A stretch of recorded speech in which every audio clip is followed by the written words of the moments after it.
I wanted to show you a system we're fixing to ship tomorrow. It's an easy potter. It's a basic easy potter. It don't have a hopper or anything made on it.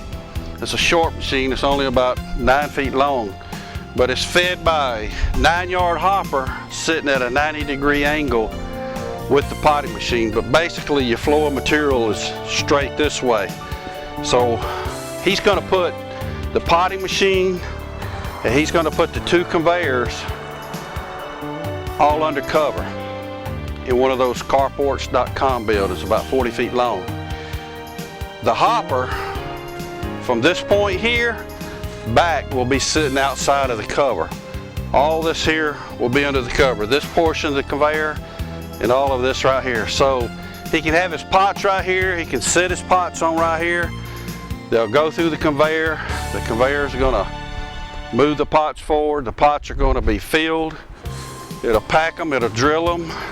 It'll come out right here with a hole already drilled in it. These 2 conveyors, they got a limit switch on them. You can put all your liners, like if you're putting 1s into 3s, you can go ahead and shuck them out the pots. You can have them piled up on the conveyor.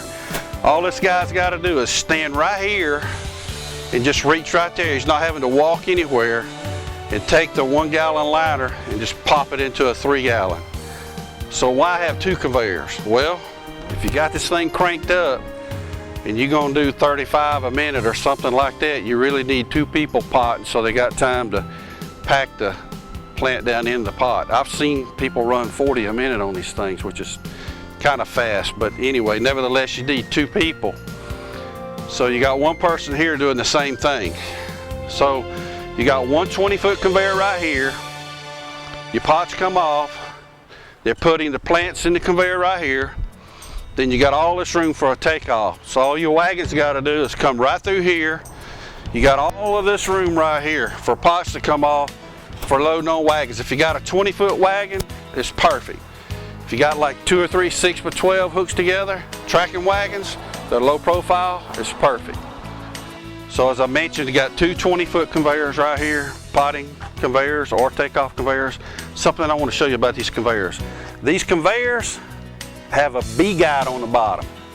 This is 3/8 stick UHMW that the belt's sliding on. One of the reasons that we put the B guide on here is so that this belt will stay tracking. It helps to keep it tracking in the center.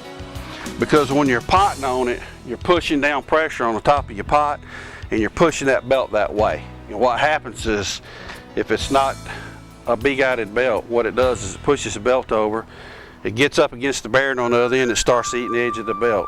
Instead of a 12-inch belt, in a year you got 11.5-inch belt. 2 years you got 11-inch belt. But nevertheless, the B-guide stops that. So when the belts are running this way, by the way, they're variable speed with AC motors. When the belts are running this way, this UHMW, it'll actually heat up and expand and it'll move. But nevertheless, it gives you a good hard surface. The belt will stay tracking. Here's your controller that adjusts your speed. If you want your belts running different speeds, it's not a problem. Some people want to run slow here and then pick up the speed down here to space the pots out as they're coming off of this conveyor. So it's just a regular AC motor. Got aluminum gearbox on it. As I mentioned, they're both variable speed. Got ABB drives on them. You got some little feet on the bottom that are round, that'll screw out and adjust. If you got uneven ground, you can just screw them out like the bottom of an adjustment on a washing machine or a refrigerator, and you can get just the right height that you need to be able to pot. Just wanted to show you a basic, easy potter system that you can really get a lot of work done with. Give us a call, 251-649-6466. Thank you.